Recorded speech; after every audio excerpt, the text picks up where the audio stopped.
Hey, it's Benji Cole, son of Al Cole from CBS Radio and host of People of Distinction, the talk that gives an in-depth view of some of the most dynamic, intelligent, and successful people on the planet. Run to our website, peopleofdistinction.org for more info, or you can always email me directly at benji@alcoleenterprises.com. And on the line with us today, we have Helen Rylance. We'll be discussing her fantastic book, So You Think You've Messed Up? God Has a Plan and a Purpose for You.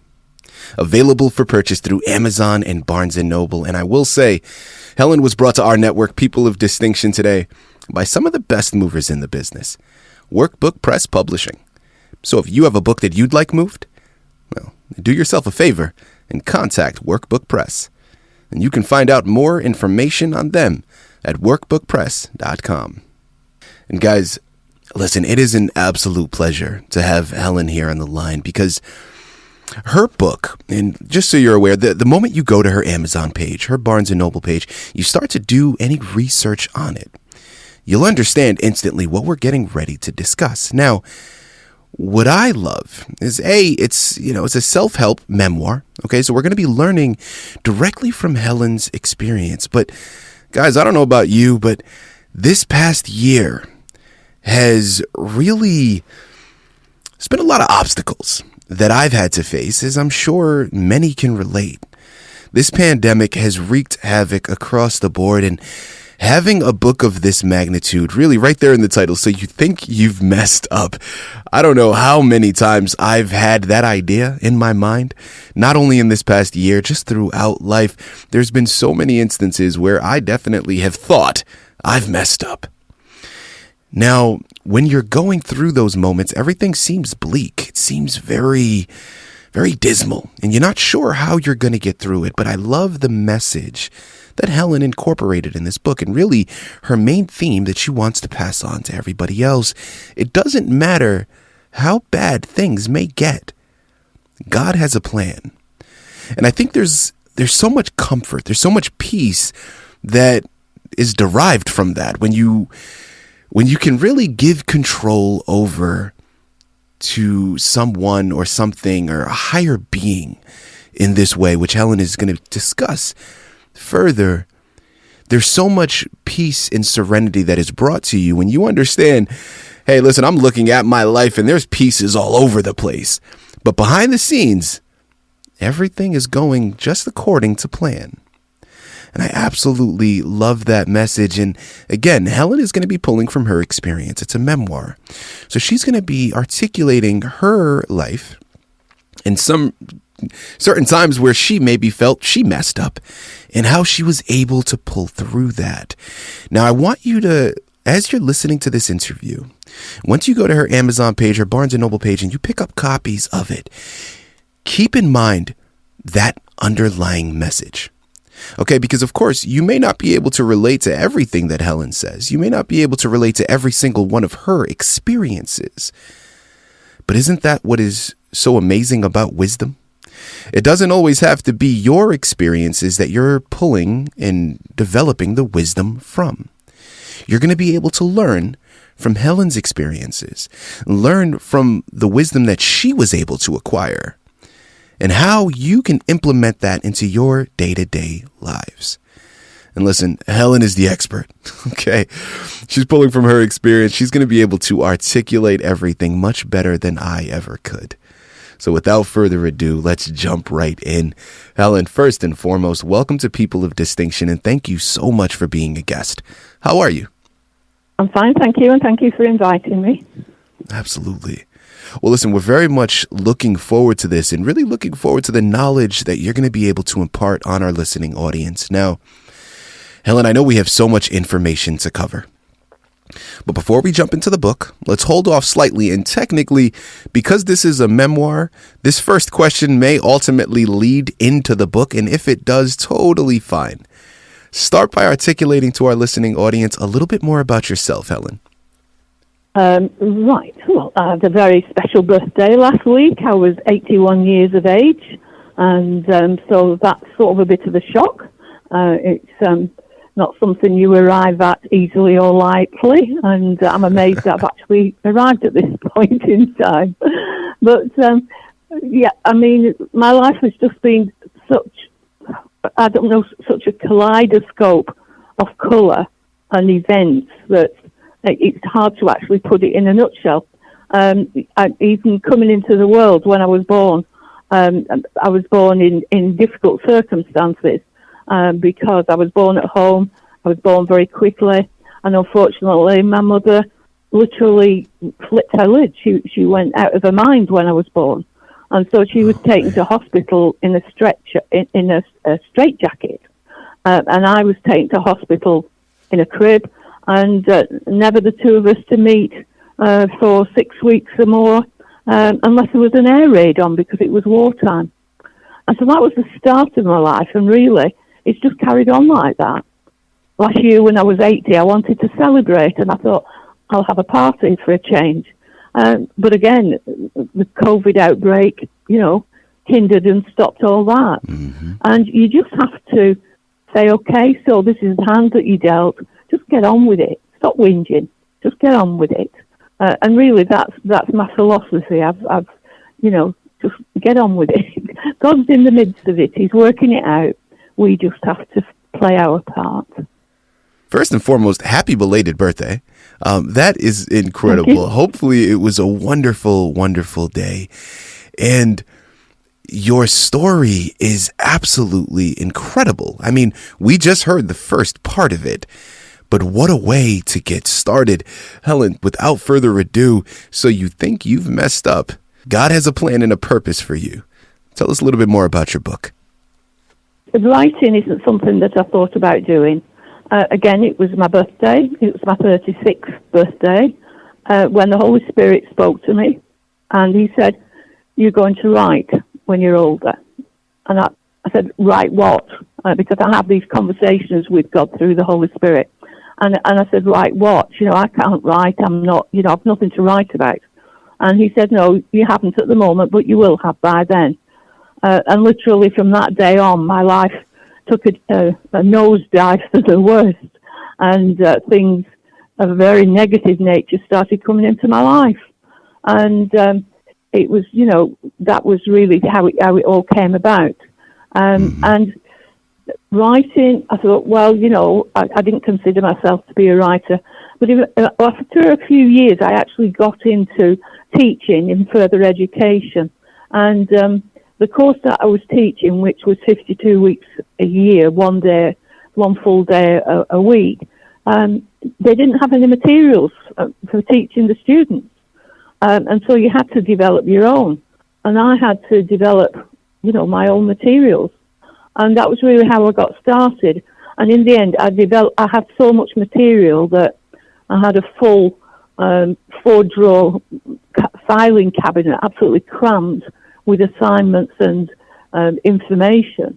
And I remember saying to my brother one day, I don't know what I'm going to do with all this. It seems a shame, just to throw it all away. And he said, he's a scientist, and he said to me, well, I write papers, and I have mine published with Simon & Schuster.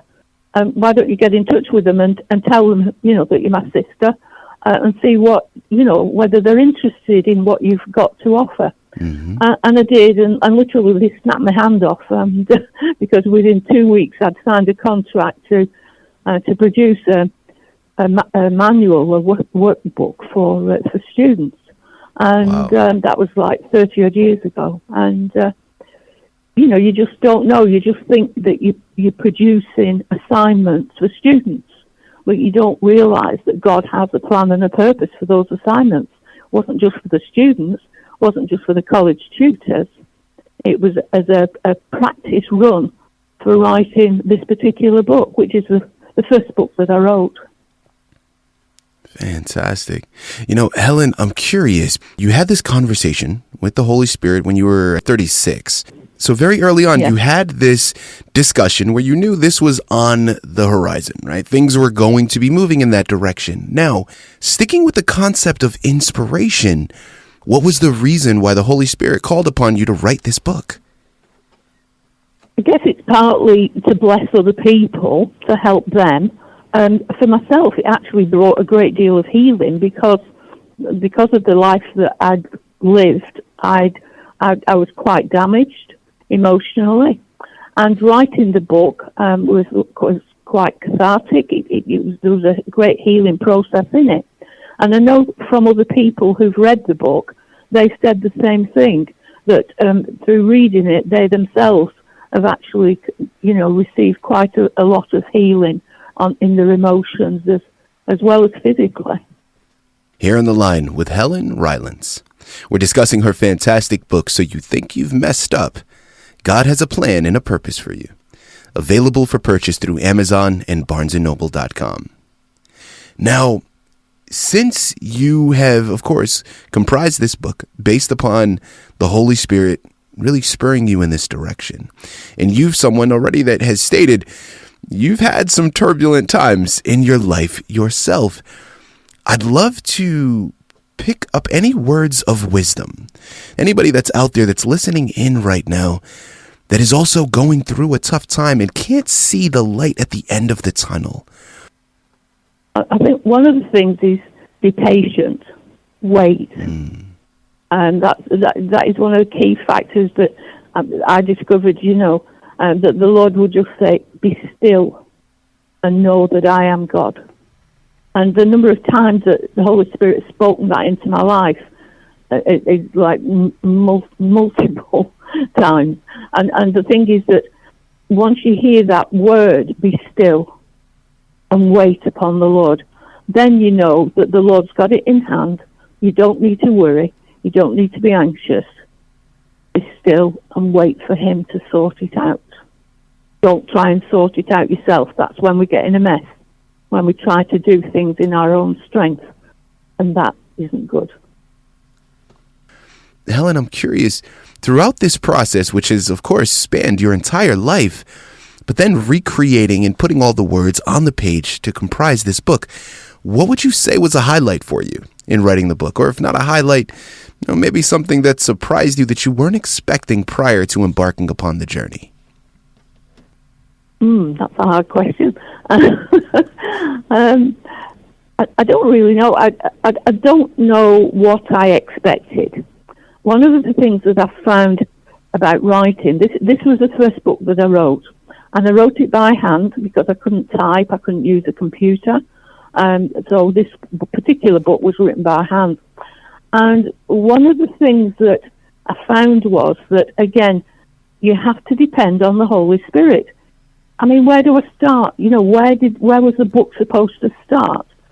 What did the Lord want to include in it? There's not everything about my life is not included in that book, just parts of it.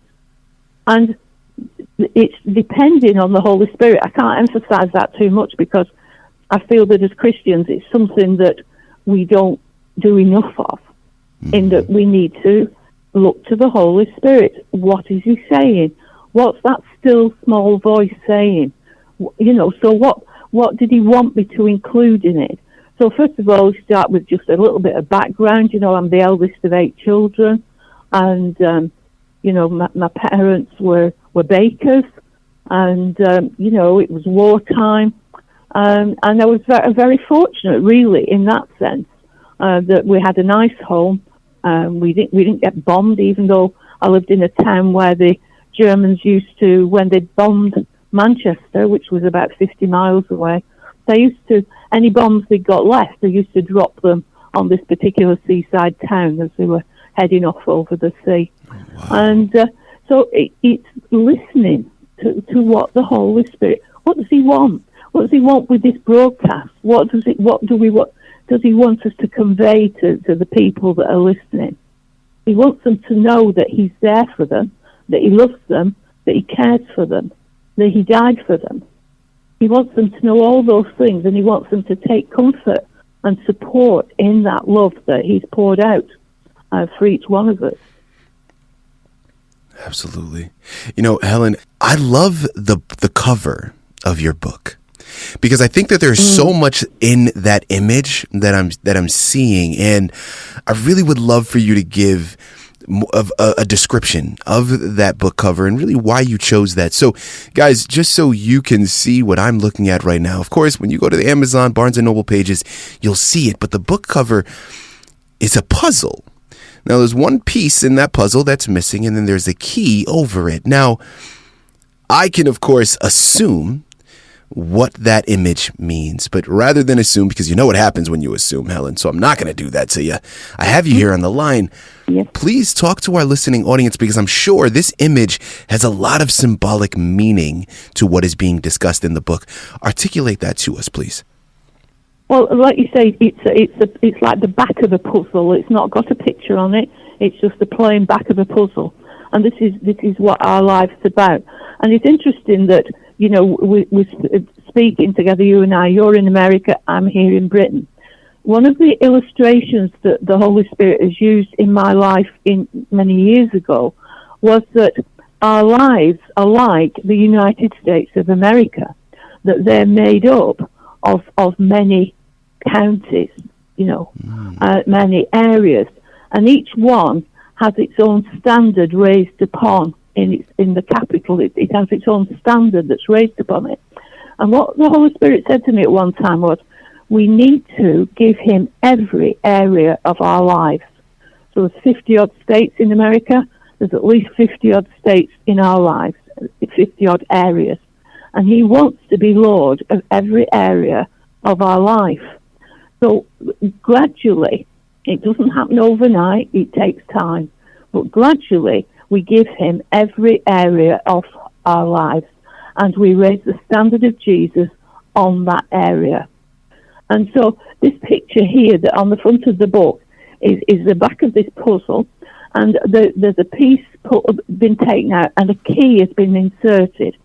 Now that key, the Holy Spirit was very clear about.